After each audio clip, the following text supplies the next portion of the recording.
కార్తీక్ వాళ్ళ అమ్మ అయితే ఇంట్లో వాళ్ళ ఫ్రెండ్స్ అలాగే ఫ్యామిలీ వాళ్ళందరికీ కూడా కాల్ చేసి కార్తీక్ అలాగే జ్యోత్స్న ఎంగేజ్మెంట్ గురించి చెప్పి అలా సంతోషిస్తూ ఉంటుంది. ఇక తప్పకుండా రావాలని చెప్పి అందరికీ కాల్స్ చేస్తూ ఉంటుంది. ఇందులో అక్కడ కార్తీక్ వచ్చి ఎలాగైనా సరే జ్యోత్స్నతో నా పెళ్ళిని ఆపించాలి, ఈ విషయం అత్తకి చెప్పితే అత్త అర్థం చేసుకోలేదు, అమ్మకైనా చెప్తానని చెప్పి కార్తీక్ అయితే వాళ్ళ అమ్మ దగ్గరకు వస్తాడు.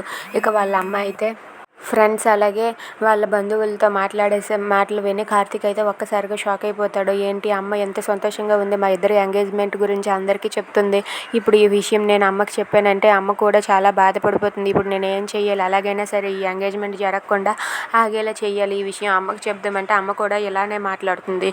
లేదు అమ్మకి చెప్పను, అమ్మకి చెప్పి బాధ పెట్టడం ఎందుకు, నేనే ఏదో చేస్తానని చెప్పి కార్తీక్ అయితే తన మనసులో అనుకుంటూ ఉంటాడు. ఇక అక్కడే ఉన్న కార్తీక్ని చూసి ఏంట్రా నాన్నారా ఎంగేజ్మెంట్ పనులు పూర్తయ్యాయా అని చెప్పి అంటూ ఉంటుంది. Thanks for watching friends, please subscribe.